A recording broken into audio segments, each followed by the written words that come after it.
Welcome to the audio version of Conjured BTS, a BTS fanfiction by Zmelio.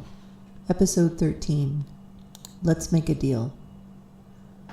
Previously on Conjured BTS, looking for news and current events on Guy's computer, Yoongi stumbled onto a sobering email that Guy was planning to send to his brother after he left. With no time and no other recourse, Yoongi sent the message to Guy's brother early. Guy's brother and the police arrived at Guy's apartment, and Guy would likely be institutionalized for his depression. As Yoongi faded away, the last words he heard from Guy were, "I hate you, Min Yoongi." And now, the continuation of Conjured BTS. Soon after Yoongi left the practice room on the evening of his dream experience, the others groaned to standing and left one by one. Hoseok hung back to talk to Seokjin alone.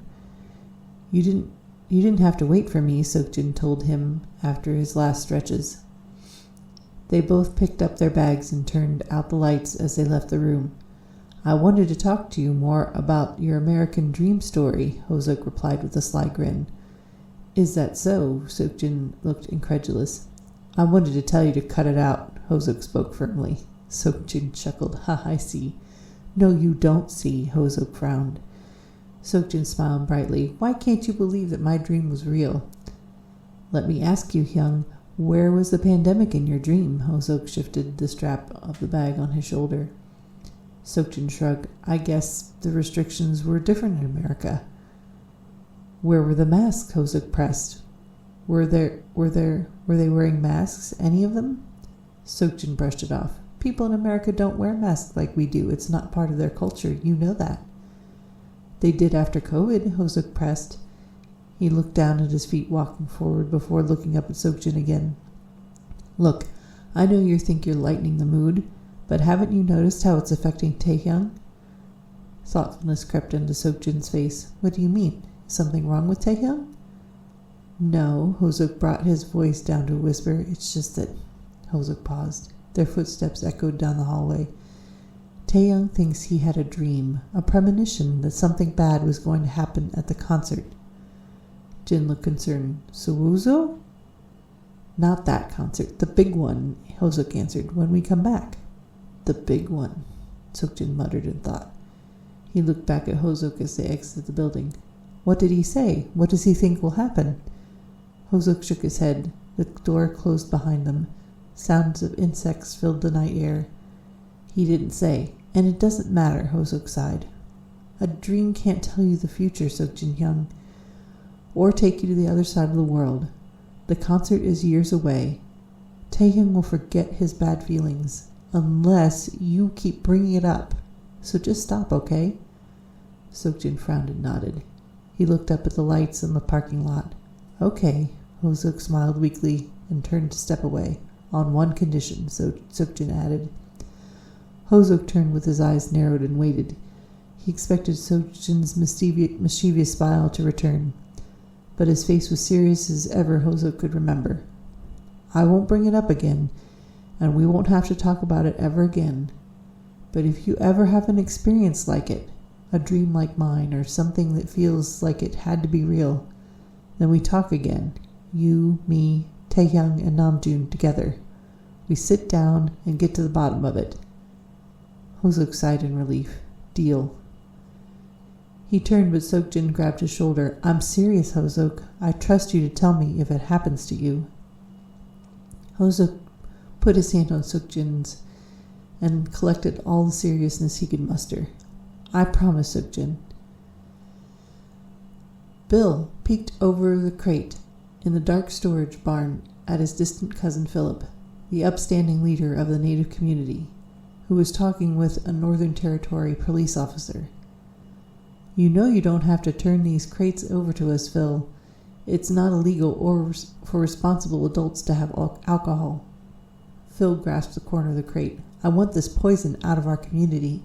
I'm depending on the authorities and your laws to restrict it, yet here it is." Philip gestured to the crates. "When will you do something more than clean up after the damage is done?" Bill shook his head as the two started arguing. He returned to his work, quietly putting as many bottles as he could fit in his padded bag. It wasn't much, but there wasn't anything to be done for it now. He looked past the two men arguing and the flashing lights from the police car coming through the window. He hoped they were distracted enough not to notice him slip out the back door. He slid the bag across the floor and carefully out the door. When it closed behind him, he slung the strap over his shoulder.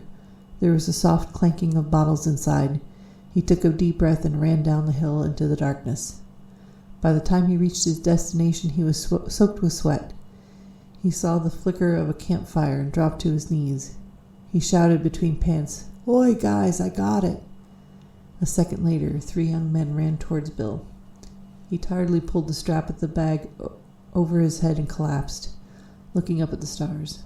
2 of them tore into the bag and cheered as they pulled out bottles of rum. The third stepped up to Bill and looked down at him. "That's not even half a crate," he scolded. "Chill out, Cohen. It's not like you could tote the whole load out here on foot," noted one as the other sat on the ground admiring the bottle in his hands. Bill sat up and held his head in his hands. "That's all there is. The rest was pinched by old Phil." Bill's defender felt a chill as his oblivious companion started petting the bottle in his hands and said, "Hey, Desi, you think since there's some missing, they wouldn't mind us taking a sniff of this one?" Desi looked down and responded sharply, "Shut up, Topsy. Let's go back to camp." Topsy looked up in confusion. "Can I bring the bottle?" Desi looked to Cohen and back to Topsy. "I'd leave it." Topsy reluctantly dropped the bottle and followed Desi to the campfire. Cohen waited until they were down the hill, then gave Bill a swift kick. Bill shouted in protest. "Idiot," Cohen hissed. "You tell him what happened. I'm not taking the blame for this." He looked to the sky and rubbed his arms as if they pained him. "We leave as soon as the sun rises." The sun had just risen an hour before. On an old homestead on the outskirts of Darwin, Australia, a couple watched their 2 black Labrador retrievers chasing each other in the short grass. He gave her a look, and she nodded. One last embrace, and the man stepped out to the field and whistled loudly. The larger dog perked its ears, and then both ran back to the house. The man let the smaller dog pass and diverted the larger one into an SUV. The woman ruffled the smaller dog's fur and then pulled back and made some hand gestures which the dog watched carefully. The man knelt as the smaller dog stepped up to him with a whimper. He held the dog close to his chest so she could feel the vibration of his voice. "You understand, don't you, sweetheart?" He kissed the top of her head. "Piercy has to go now. If it goes well and he's selected, he won't be coming back, just like the rest of your litter. I'm so sorry you couldn't go too. I'm sorry you were left alone." He pulled back from her and made gestures as he continued to speak. "Sweet Hope, take care of Mama."